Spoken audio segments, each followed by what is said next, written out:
Welcome to LibreMark, my e-commerce bookstore developed using Wordpress and WooCommerce. LibreMark is designed to provide Filipino readers with easy access to classic and modern Philippine books while ensuring a secure and user-friendly shopping experience. Here on the book page, you can browse our collection of books. Each product is listed with an original description, price, and image.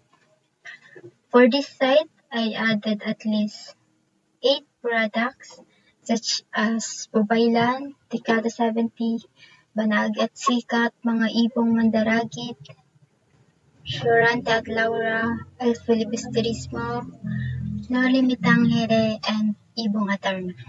Each book has a dedicated product page with a detailed description, price, and the option to add to cart.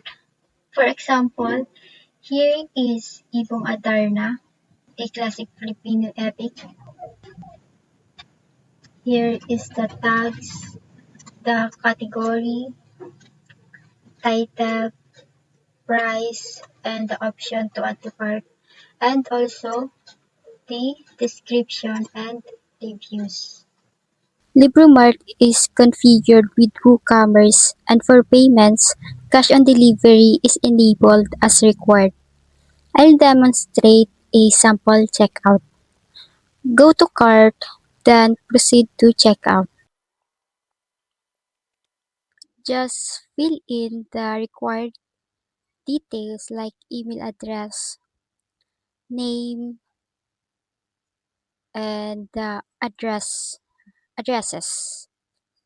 Your address like country, street address, town, state, zip code, and additional information.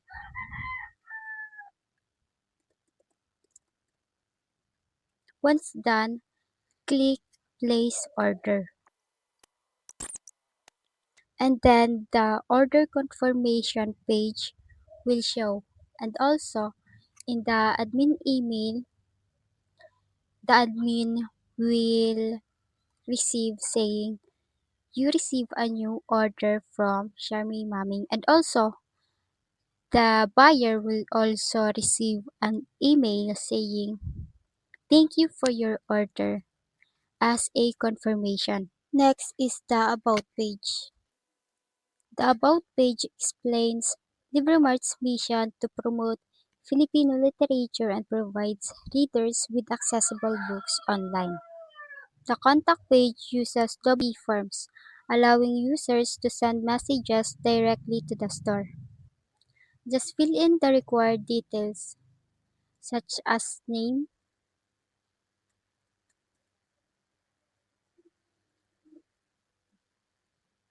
buyer's email address,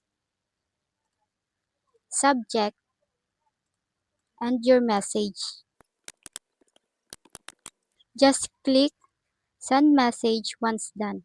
Once submitted, it will show a success message saying, thanks for contacting us. We will be in touch with you shortly. And of course, it will be received by the admin Gmail. Here is the message that we tried, and it is success. To ensure compliance, I added terms and conditions and privacy policy pages with original content covering store rules, customer data, and cookie consent. LibreMart includes a live chat feature to help customers. Here's a sample conversation. Open live chat by clicking this icon. Just type your message here.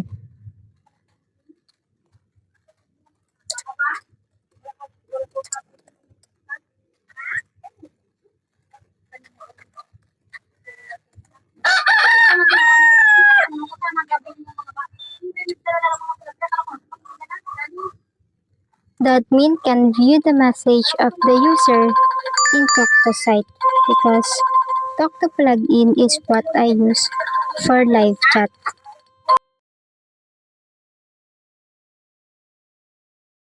The admin can reply to users' message by clicking join chat.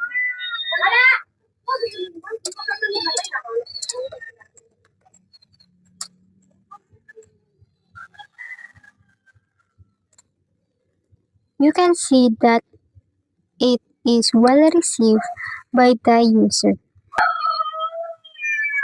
To keep the site secure and optimized, I installed and configured several plugins. Use SEO for search engine optimizations, Sukuri security for scams,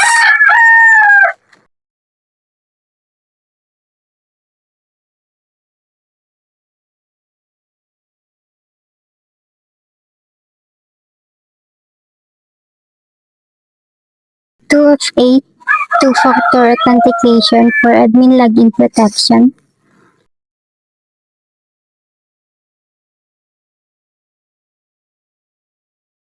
WP forms for contact, backup plugin called WPV Vet for site recovery, caching plugin for faster loading, cookie consent banner for compliance.